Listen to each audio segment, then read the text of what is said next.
Muy buenas noches. Después de una exhaustiva investigación con fuentes en Colombia, Estados Unidos, Panamá, República Dominicana y Haití, la unidad investigativa de Noticias Caracol logró armar el rompecabezas del crimen del presidente haitiano Jovenel Moïse.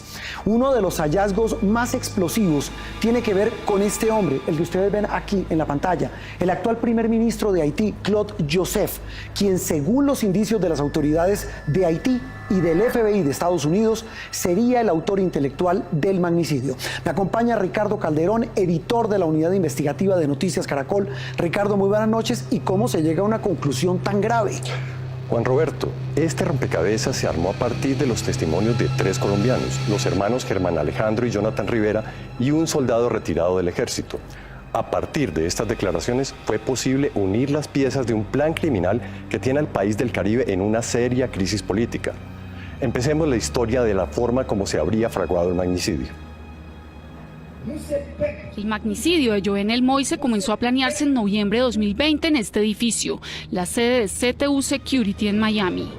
Allí estuvieron reunidos el venezolano Antonio Intriago, dueño de la empresa, el gerente colombiano Arcángel Pretel, el haitiano estadounidense James Solash, un diplomático haitiano de apellido Ascar, el médico haitiano ya capturado Christian Shannon y el colombiano Jonathan Rivera García. Los participantes del encuentro en Miami planearon desde ese momento secuestrar al presidente Moïse para tomarse el poder y dejar como presidente a Claude Joseph, actual primer ministro de Haití. Esta revelación le da un giro sorprendente a la investigación. Las autoridades haitianas y los investigadores del FBI consideran al primer ministro como la figura máxima detrás de este crimen, junto al médico Shannon y a John Joel Joseph, un ex senador haitiano hoy prófugo de la justicia. Se trata de una bomba política si se tiene en cuenta que Claude Joseph gobierna el país como reemplazo del presidente asesinado. Precisamente hoy, el primer ministro con funciones presidenciales se refirió al crimen del mandatario. En este momento, el gobierno tiene 2 prioridades. La primera es mantener las investigaciones hasta que el presidente de la República, su esposa, sus hijos, sus amigos y la nación tengan justicia. La segunda es hacer todo lo posible para honrar la memoria del presidente con la organización de un funeral. Entre las pruebas conocidas por la unidad investigativa de Noticias Caracol hay llamadas telefónicas y fotos de reuniones que vinculan al primer ministro con los mercenarios colombianos. Los investigadores tienen claro el papel que habría jugado cada uno de los participantes de la conspiración. Tras la reunión en Miami, el colombiano Pretel y en especial el haitiano James Solash volvieron a buscar a Jonathan Rivera, quien había estado en la reunión y quien los llevó hacia su hermano, el capitán retirado del ejército Germán Rivera, y hacia el sargento retirado Duvernay Capador. Ellos 3 se convertirían en los enlaces claves con los mercenarios colombianos y el primer ministro. Y sus destinos terminaron muy distinto. Jonathan no estuvo en la operación y se convirtió en un testigo de excepción en este caso, mientras que su hermano Germán terminó capturado en Haití y Capador murió en la residencia del presidente a manos de las autoridades haitianas. Los investigadores documentaron que entre noviembre y mayo, Solash sostuvo comunicación telefónica constante desde Miami con Capador y los hermanos Rivera. Entre sus contactos telefónicos aparece otro hombre clave en este caso para las autoridades, el abogado y líder político haitiano Fenil Gordon, que según los investigadores participó de la consecución de las armas para el comando de mercenarios. Muy bien, Ricardo y televidentes, ya tenemos identificados a los colombianos que lideraron el reclutamiento de los exmilitares colombianos que terminan en Haití. Hablamos del capitán retirado, Germán Rivera, y el sargento Capador, quien finalmente terminó muerto el día que asesinaron al presidente. Ricardo, ¿cómo logran rastrear y ubicar a las personas que llevarían a cabo este operativo criminal? Juan Roberto, los 2 personajes que usted menciona seleccionaron a 21 exmilitares a través de 4 empresas en Colombia y por medio del voz a voz, donde pasaban a las personas que se postularan para recomendar a otras. Ellos fueron seleccionados, pero no todos sabían lo que iban a hacer. Así fue el reclutamiento.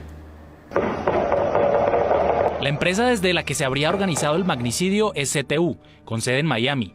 Esta habría designado al capitán Germán Rivera y al sargento Duvernay Capador para reclutar a los mercenarios. Ellos 2 acudieron a sus contactos con 3 empresas colombianas reconocidas por haber enviado militares retirados a prestar servicios de seguridad en Medio Oriente.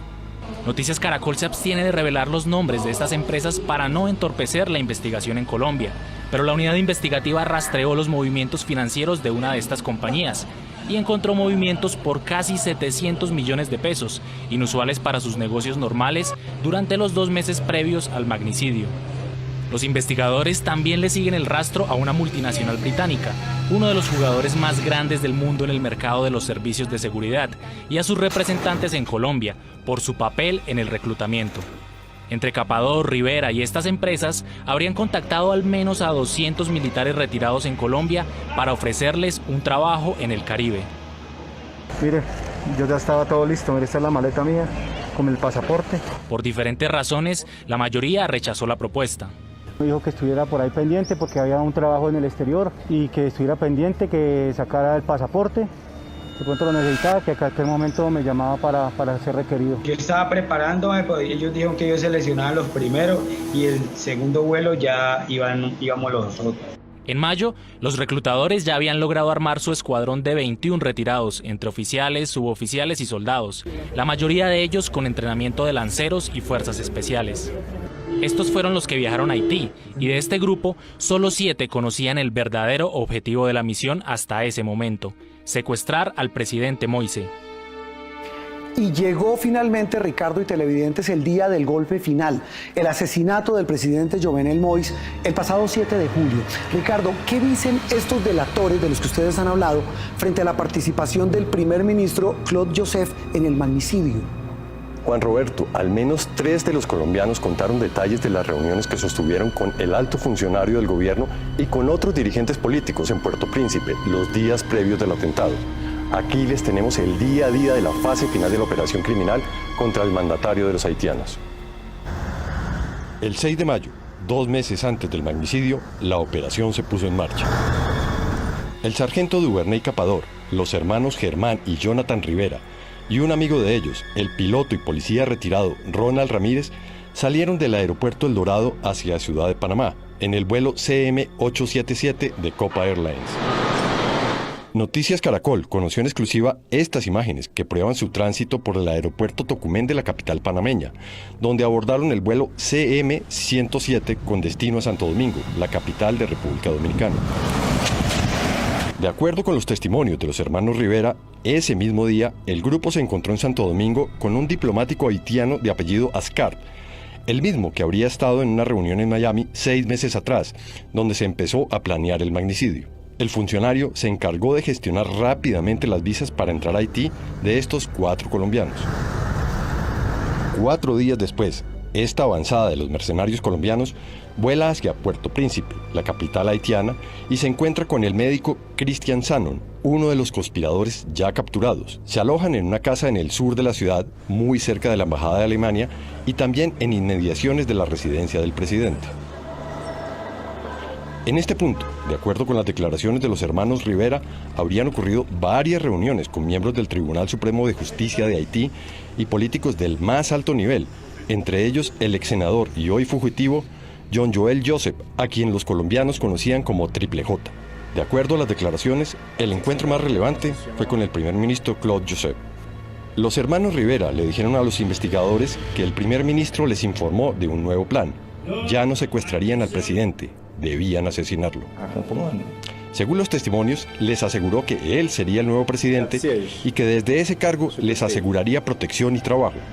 Por eso, creen las autoridades, los mercenarios no tenían un plan de escape. Ese cambio de objetivo causó una pelea entre los hermanos Rivera. Jonathan y el piloto Ronald Ramírez decidieron regresar a Colombia. La misión siguió adelante sin ellos. El 4 de junio, los 19 exmilitares restantes abordaron el vuelo 0252 de Avianca hacia Santo Domingo. 2 días después, pasaron por tierra a través del puesto fronterizo Carrizal, en Haití. Solo 7 de ellos conocían la verdadera misión.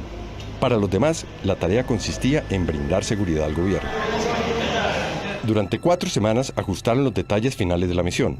El 7 de julio, después de 7 meses de planeación, la operación fue ejecutada. El grupo llegó a la casa del presidente. Los 7 colombianos, acompañados de 3 policías haitianos, entraron y asesinaron al mandatario.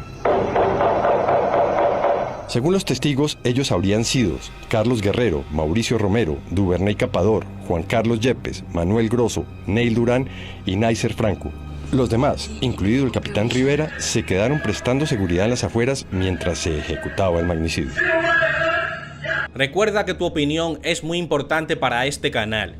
Como siempre, comenta, suscríbete si aún no lo has hecho y activa la campanita de las notificaciones para que te mantengas informado. Muchas gracias y hasta un próximo video.